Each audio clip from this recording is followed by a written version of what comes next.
दिनैनि मेलनि लानानै मैन खारनानो जाहैबाय सराइबिल समस्तियाव राजनितिक हिसाबै गारजेन गैया। बेखायनो बे जायगायाव राजनितिकखौ जुदि थिक खालामनानै बे जायगायाव देरहासार खालामनानै बे जायगायाव गारजेन बानायलांनायनि थांखियाव आं फैदों। आरो खोथाया जाहैबाय आं सासे BPFनि MCLAमोन। आंनि उद्देश्यआ जाहैबाय माने BPFखौ उद्धार खालामनायनि उद्देश्य। बे खारनावनो आं गोबां जायगायाव BPFखौ दिनैनि दिनाव मानो खालामनाङा, UPPLखौ दिनैनि दिनाव मानो खालामनांगौ बे बुस्थुखौ आं गुवारै बुंना होगासिनो दं। आरो गमामायैनो गोबां BPFनिफ्राय दिनै UPPLआव जयेन जागासिनो दं। दिनैबो बे जायगायाव दैदेनगिरिफोर माखासे UPPLआव जगदान जाबाय। सार बारग' रुंसारि माजेन्द्र नार्जारि MLA सारा बे रायमना ओनसोलनिनोमोन।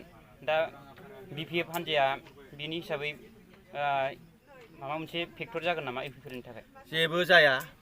बे 28 नम्बर गसाइगाव समस्तियाव 1 नम्बराव थांगोन UPPL, 2 नम्बराव फैगोन कंग्रेस, 3 नम्बरावसो फैगोन BPFआ। मानो होननानै बुंदोंबा थांनाय बाराव बिसोरो बोरैहाय देरहादोंमोन। थांनाय बाराव देरहानायनि खारना जाहैबाय महाजोथबन्धन। महाजोथबन्धनाव सोर सोर दंमोन? कंग्रेस दंमोन, ताला साबि दंमोन, CPIM दंमोन। गोबां राजनिति दोलोजों मोनसे महाजोथबन्धन दादोंमोन। गोबां सक्तिया बारामोन। बेनिखायनो बै समाव माजेन नार्जारि बिथाङा देरहादोंमोन। आरो बै समाव सोर दंबावोमोन? जमदुवार समस्तिनि MCLA रेवरेवा नार्जारि बिथाङाबो बे समाव BPFमोन। दिनैनि दिनावहाय बिथाङा BJPआव हाबबाय। बिथांजोंबो गोबां BPFनि कर्मिफ्रा BJPआव हाबबाय आरो गोबां कर्मिया UPPLआव हाबबाय। दिनैनि दिनावहाय UPPLआ गोराखा।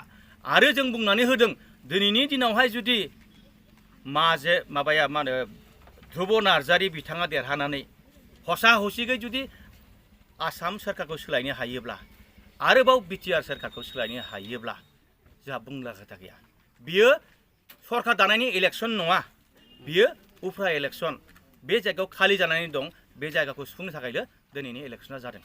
सार अरुण'दय स्किमखौ लानानै माखासे आइजोफोरा बेले बेजे जानायखौ नुनो मोन्दों। दा बेनि सायाव मा फोरमायगोन? जोंनि जिथु स्किम अरुण'दय स्किम बे गोबां फैयाखैमोन। जिखिनि फार्स्ट स्टेपआव जिथु एनाउन्स होनाय बेखौ जों होजोब्बाय। आरो सेकेन्ड स्टेप, थार्ड स्टेप फैगासिनो दं।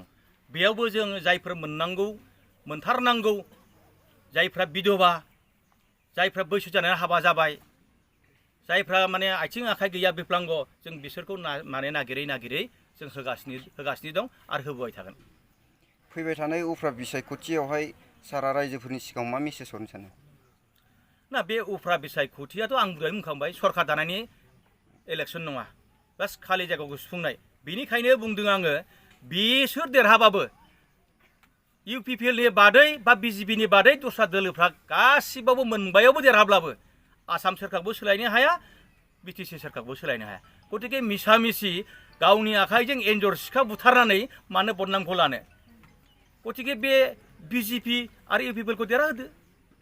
देरहाहोनो थाखाय खावलायहरबाय आं। दा सारा दानाय लुनायनि थाखाय